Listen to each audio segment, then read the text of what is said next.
दोस्तों, Punjab national bank ने अभी स्पेशलिस्ट ऑफिसर्स की काफ़ी सारी वैकेंसीज निकाली। उसके अंदर सबसे जो मेन वैकेंसी है वो है क्रेडिट ऑफिसर की, क्योंकि इसके अंदर एक्सपीरियंस उन्होंने नहीं मांगा है। बाकी आईटी वगैरह के अंदर दूसरे के अंदर भी जो है काफ़ी सारी वैकेंसीज इसके अंदर निकली है। मेनली इस वीडियो के अंदर हम क्रेडिट ऑफिसर के बारे में बात करेंगे। थोड़ा बहुत मैं आपको दूसरे के बारे में भी बता दूंगा, वर्क प्रोफाइल वगैरह या पोस्टिंग वगैरह का क्या रहता है, क्योंकि जो पोस्टिंग वगैरह है वो लगभग सबकी एक जैसी रहती है।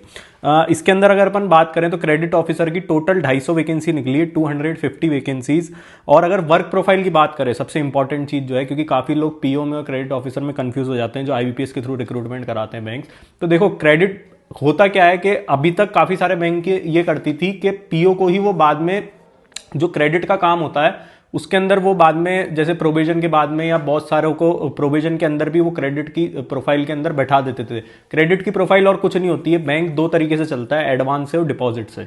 तो जो एडवांसेस का काम देखते हैं, अब एडवांसेस में भी अलग अलग सेग्रीगेट कर दी जाती चीजें, जैसे स्मॉल मीडियम एंटरप्राइजेस के जो लोन होते हैं, रिटेल के जो लोन होते हैं, रिटेल असेट हब हर बैंक का अपना एक क्रिएट करा हुआ होता है ब्रांच के रूप में। आरओ के अंदर कई बार उसका ब्रांच रहती है या आरओ के आसपास कहीं ब्रांच रहती है। तो रिटेल असेट हब होता है जहाँ पे छोटे लोन्स दिए जाते हैं। एमएसएमई के अंदर जहाँ पे गवर्नमेंट से रिलेटेड बहुत सारी स्कीम्स होती है एमएसएमई की, वहाँ पे लोन दिए जाते हैं। इसके अलावा कॉर्पोरेट लोन्स होते हैं, जो बड़े बड़े कॉर्पोरेट लोन्स होते हैं। कॉर्पोरेट के अंदर भी मिड कॉर्पोरेट अलग होता है, लार्ज कॉर्पोरेट अलग होता है। तो उसके अंदर लिमिट सेट होती है कि 100 करोड़ तक की ब्रांच का ये देखेंगे, उसके बाद ये देखेंगे।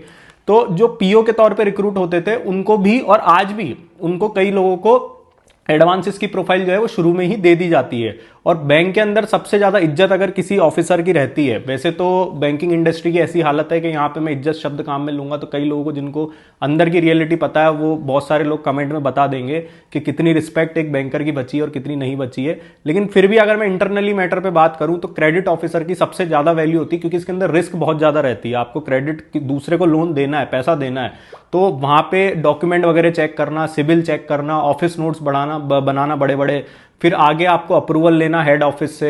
या कई बार इतने ज्यादा कंसोर्शियम वाले लोन्स होते हैं जिसमें 3-4 बैंक एक साथ मिलकर लोन देते हैं। तो ये सारी चीजें जो रहती है क्रेडिट ऑफिसर के ऊपर, काफी ज्यादा रिस्क वाली जॉब होती है। क्योंकि कल को अगर कोई भी लोन जो है अगर रिकवर नहीं हो पाता है, बाद में डूब जाता है, तो या कभी कोई ऑडिट वगैरह होती है तो कोई कागज चूक जाता है रहने से, या कहीं साइन गलत हो जाते हैं, तो उसके अंदर क्रेडिट ऑफिसर की लाइबिलिटी भी क्रिएट हो जाती है। लेकिन इस पोस्ट पे जाने का एक फायदा ये मिलता है कि काफी सारे बैंकर्स जो है अगर 8-10 साल इस जॉब के अंदर रह लेते हैं, तो वो कई लोग जो है जिन लोगों ने एलसीबीज वगैरह में, लार्ज कॉर्पोरेट ब्रांच में, मिड कॉर्पोरेट ब्रांच में यहाँ काम किया हुआ होता है, वो बहुत सारे लोग जो है वो प्राइवेट सेक्टर के अंदर जो क्रेडिट रेटिंग की एजेंसीज होती है, दूसरी एजेंसीज होती है, वहां पे वो लोग जो है स्विच कर देते हैं और उनको अच्छा पैकेज मिल जाता है। क्योंकि सरकारी बैंक में तो ऐसा है कि जितनी एक पीओ को सैलरी मिलेगी उतनी क्रेडिट ऑफिसर को मिलेगी। जो प्रमोशन स्ट्रक्चर रहेगा वो सेम रहेगा, भले ही उसका काम जो है वो ज्यादा रिस्क वाला है, लेकिन जो बेसिक पे वगैरह रहती है वो सेम रहती है। इसलिए जो लोग एम्बिशियस होते हैं वो लोग जो है स्विच कर जाते हैं, और कई लोगों को पोस्टिंग वगैरह अच्छी नहीं मिल पाती है बैंक की तरफ से, तो उनका जो है वो स्विच हो जाता है। क्रेडिट ऑफिसर जो बैंक पोस्ट के नाम से जो निकालते हैं, इसके अंदर मेनली चांसेस ये रहते हैं कि आपको जो है एमएसएमई, लार्ज कॉर्पोरेट और मिड कॉर्पोरेट ब्रांचेस के अंदर आपकी पोस्टिंग आए। जहां पे छोटे ब्रांचेस वगैरह जो रहती है वहां पे पोस्टिंग आने के चांसेस जो है वो कम रहते हैं। तो पोस्टिंग के बाद इसके अंदर अगर अपन करें तो आपके मैक्सिमम चांसेस ये हैं कि अर्बन सिटी, मेट्रो सिटीज या सेमी अर्बन सिटीज के अंदर ही आपकी पोस्टिंग जो है आएगी। इंटीरियर रूरल एरिया के अंदर जो स्पेशलिस्ट की प्रोफाइल में वैसे भी रिक्रूट होते हैं, उनके चांसेस जो है पोस्टिंग आने के ना के बराबर होते हैं। तो पोस्टिंग का एक थोड़ा सा एडवांटेज रहता है जो लोग रूरल पोस्टिंग वगैरह से घबराते हैं। हालांकि पोस्टिंग के अंदर इन्होंने स्पष्ट लिखा है कि एनीवेयर इन कंट्री आपकी कहीं भी पोस्टिंग जो है वो आ सकती है। लेकिन फिर भी मैं आपको ये इंटरनल चीज बता रहा हूं कि किस तरीके से पोस्टिंग जो है आती है स्पेशलिस्ट कैडर के अंदर, और क्रेडिट ऑफिसर के अंदर भी यही रहता है। एक एडवांटेज और इनको ये रहता है कि इनकी जो ब्रांचेस रहती है वो स्पेशलाइज रहती है, तो ये पब्लिक डीलिंग वगैरह से जो है वो बच जाते हैं। बहुत ज्यादा पब्लिक डीलिंग इनको नहीं करनी पड़ती, क्योंकि एलिट क्लास के कस्टमर्स को इनको ट्रीट करना पड़ता है, तो वहां पे बहुत ज्यादा पब्लिक डीलिंग नहीं रहती है। जो एक रिटेल ब्रांचेस के अंदर, छोटी ब्रांचेस के अंदर, गाँव की ब्रांचेस में बहुत ज्यादा भीड़ रहती है। आपको पासबुक प्रिंट करने का भी प्रेशर रहता है, डिपॉजिट स्लिप पास करने का प्रेशर रहता है, चेक वगैरह देखने का इशू रहता है, बहुत सारी चीजें रहती है, मल्टीटास्किंग काम वहां करना पड़ता है। लेकिन इसके अंदर एक वर्टिकल के थ्रू आपसे काम करवाया जाता है, ये काफी अच्छी चीज इसके अंदर है जो एक पब्लिक डीलिंग से आपको बचा देती है। अब बात करें इस जॉब के बारे में पूरे डिटेल के अंदर, तो 3 मार्च से 24 मार्च तक इसकी फॉर्म फिलिंग चल रही है। फीस इसकी 1180 रुपए। उसके बाद टेंटेटिव एग्जाम डेट इन्होंने नोटिफिकेशन में स्पष्ट लिखा है अप्रैल और मई, मंथ लिखा है इन्होंने, 2025 में कभी भी इनका एग्जाम हो सकता है। किस तरीके से सिलेक्शन होगा ये मैं आपको बता देता हूं। ऑनलाइन टेस्ट होगा, इसके अंदर पार्ट 1 के अंदर रीजनिंग आएगी 25 क्वेश्चन 25 मार्क्स के, इंग्लिश आएगी 25 क्वेश्चन 25 मार्क्स के, और क्वांटिटेटिव एप्टीट्यूड के 50 क्वेश्चन 50 मार्क्स के रहेंगे। टोटल 120 मिनट का टाइम रहेगा। पार्ट 2 इसके अंदर प्रोफेशनल नॉलेज का रहेगा, 50 क्वेश्चन रहेंगे 100 मार्क्स के, और पार्ट 1 और पार्ट 2 का टोटल एग्रीगेट टाइम इसके अंदर रहेगा, सेक्शनल टाइमिंग नहीं है, 120 मिनट यानी 2 घंटे का आपको टाइम मिलेगा। 1/4 इसके अंदर नेगेटिव रहेगी और सेक्शनल कट ऑफ भी इसके अंदर जो है वो रहेगी। उसके बाद आपका पर्सनल इंटरव्यू राउंड होगा, ये 50 मार्क्स का रहेगा, और मिनिमम क्वालिफाइंग मार्क्स इन्होंने स्पष्ट लिखा है 45% इंटरव्यू के अंदर होने चाहिए। जो फाइनल एग्रीगेट कट ऑफ निकलेगी उसके अंदर पार्ट 2 जो प्रोफेशनल नॉलेज है और इंटरव्यू, उन दोनों को मिला के आपका अलॉटमेंट जो है वो होगा।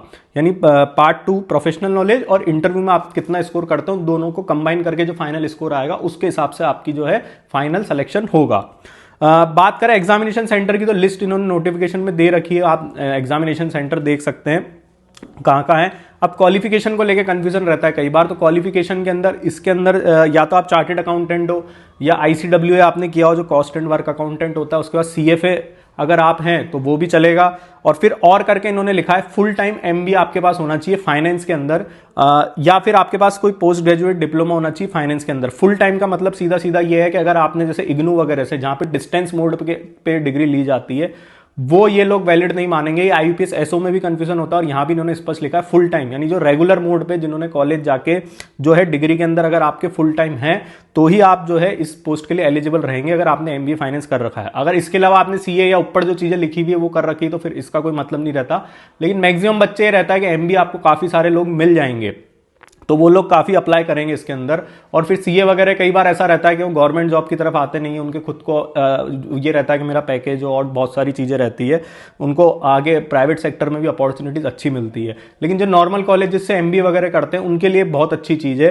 तो इसके अंदर जो उनका आपका फर्स्ट डिवीजन होना चाहिए और रेगुलर मोड में डिग्री होनी चाहिए, ये 2 चीज आपको ध्यान रखनी है, MBA या फिर पोस्ट ग्रेजुएट डिप्लोमा आपका फाइनेंस में। एक्सपीरियंस आपको जो है कोई कंपलसरी नहीं है, डिजायरेबल जरूर है। अगर आपके पास एक्सपीरियंस है तो आपको जो है प्रेफरेंस मिलेगी, लेकिन इतना घबराने की जरूरत नहीं है। अगर आप स्कोर अच्छा करोगे तो डिजायरेबल इन्होंने लिखा है।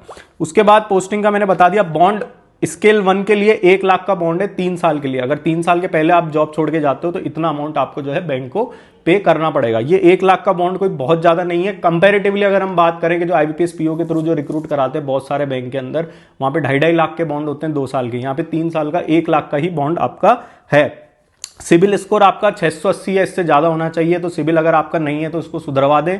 कई बार बच्चे कंफ्यूजन में पूछते हैं सर अभी हमारा कम है, हमने उसको सुधरवा लिया है लेकिन अभी तक वो रिफ्लेक्ट नहीं हो रहा है सिस्टम के अंदर, तो आप डिक्लेरेशन ले सकते हैं अपने बैंक से, वो लिख के दे देंगे आपको अपना सील साइन करवा के। तो वो फिर वो चीज भी आपकी जब अपॉइंटमेंट के वक्त जो है उसे भी वैलिड मान लिया जाएगा अगर उस वक्त अपडेट नहीं होता सिस्टम में। जॉब रोल्स का मैंने बता ही दिया। इसके अंदर इन्होंने नोटिफिकेशन में भी लिखा है कि क्रेडिट वर्टिकल्स, कॉर्पोरेट, MSME यहाँ पे आपको जो है पोस्टिंग दी जाएगी और यहाँ का काम आपसे करवाया जाएगा। प्रमोशन स्ट्रक्चर की बात करें तो प्रमोशन वही 3 साल बाद आप एलिजिबल हो जाएंगे नेक्स्ट पोस्ट के लिए, स्केल 2 बन जाएंगे आप, तो क्रेडिट मैनेजर बन जाएंगे आप एक तरीके से। तो एक वर्टिकल के थ्रू आपकी जो है वो लाइफ चलेगी। इसके अलावा आपको और कोई डाउट है तो नीचे कमेंट बॉक्स में टाइप करें और हमारी चैनल को लाइक शेयर सब्सक्राइब करें। आप लोग का बहुत बहुत धन्यवाद।